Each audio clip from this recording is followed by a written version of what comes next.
Shalom Aleichem à toutes et à tous. Aujourd'hui, nous allons avoir une chronique un peu plus longue que d'habitude, puisque nous sommes à peu près 24 heures du Shabbat Chazon, et qu'aujourd'hui, je veux profiter de pouvoir parler de ce Shabbat, et que si malheureusement ce soir le Machin ne vient pas, quand même de parler demain, merci Hachem, du 9 Av, on ne sait jamais, même si on a encore une autre possibilité que samedi soir, après Shabbat, il puisse, merci Hachem, se manifester.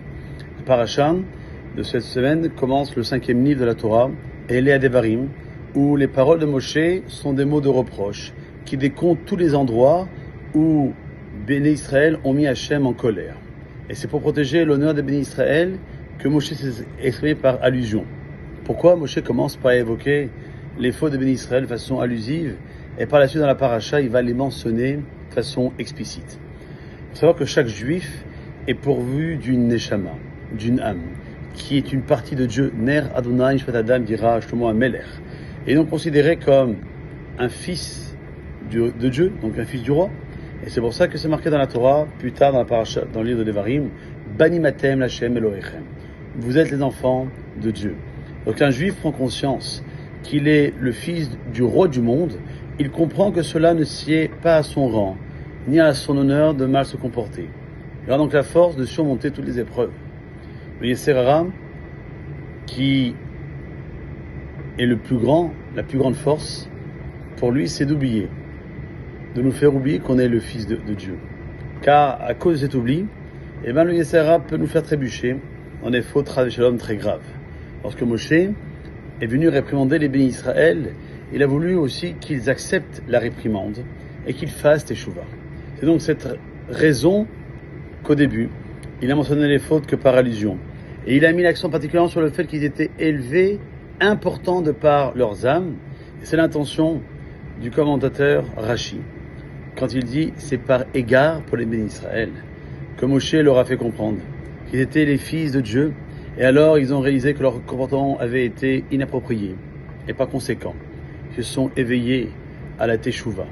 Aussi, dans la suite de la paracha, Moshe Rabbeinu a pu mentionner chaque faute dans le détail, car les bénis Israël voulaient vraiment entendre, réparer leurs fautes.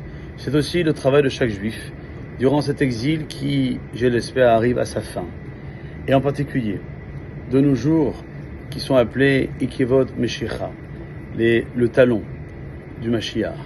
Car le Yetzer Hara essaie de nous séduire afin que nous nous enfoncions dans les villes convoitises de ce monde.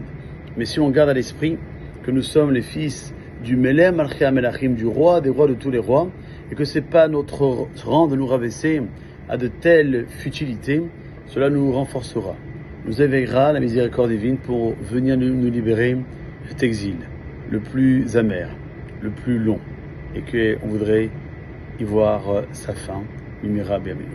Le deuxième élément que je voudrais partager, c'est que c'est vrai qu'au moment où Moshe Rabbeinu s'adresse au béni Israël dans cette paracha, nous sommes le premier Shevat, 37 jours avant que Moshe Rabbeinu quitte ce monde.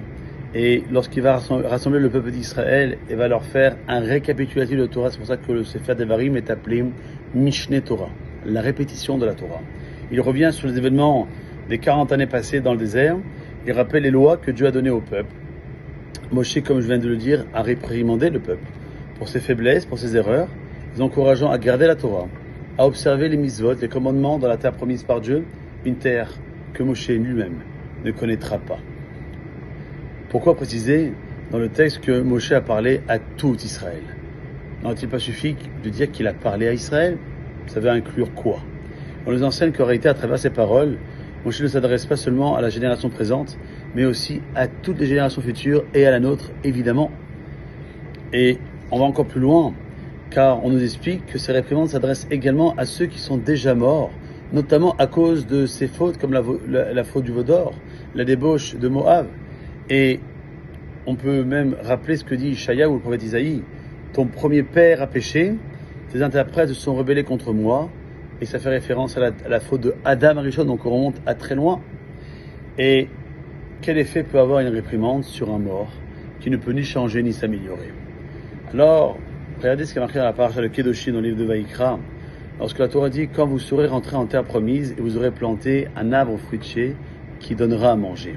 La Torah donne ici la misa de Orla, qui interdit de manger tout fruit durant les 3 premières années, suivant la plantation d'un arbre.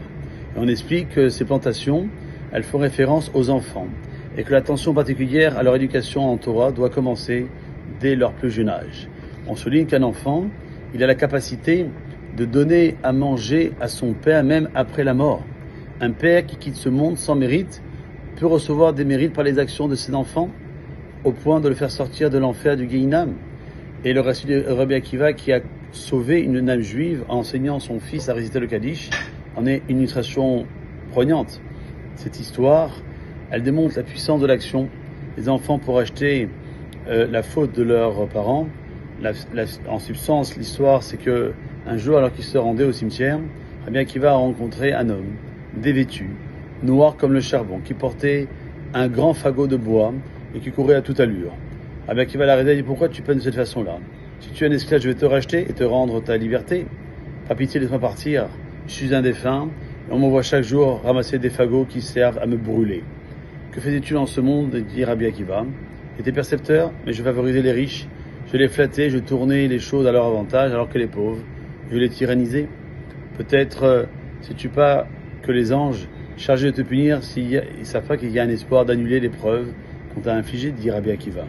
Ils ont dit que si j'avais un fils qui restait le Kaddish en public, eh bien on me libérait. Lorsque je suis mort, ma femme était enceinte et j'ignore si c'est un garçon ou pas. Rabbi Akiva lui demandait son nom, le nom de son épouse et celui de sa ville. La veuve de ce défunt avait eu un garçon. Il n'avait pas été circoncis.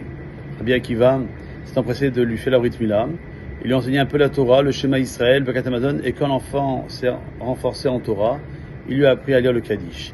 Lorsque l'enfant récitait le Kaddish en public, et que tout le monde a répondu Amen, Yehe Shemer Mevarar, instantanément, l'âme tourmentée a été libérée de son châtiment.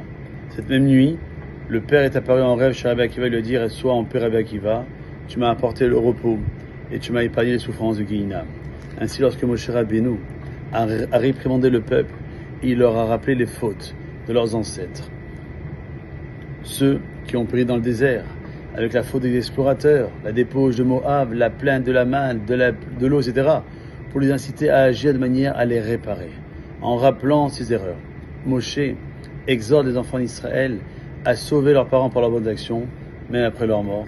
Voilà, je pense, le message que nous devons avoir. Nous rappeler pourquoi nous sommes en galoute, afin de réparer, et que, message, nous soyons fiers et heureux de pouvoir nous retrouver tous ensemble à Yerushalayim Mimira Be'amenu. Passez une bonne journée. Shabbat Shalom Vorach. Kol Tov.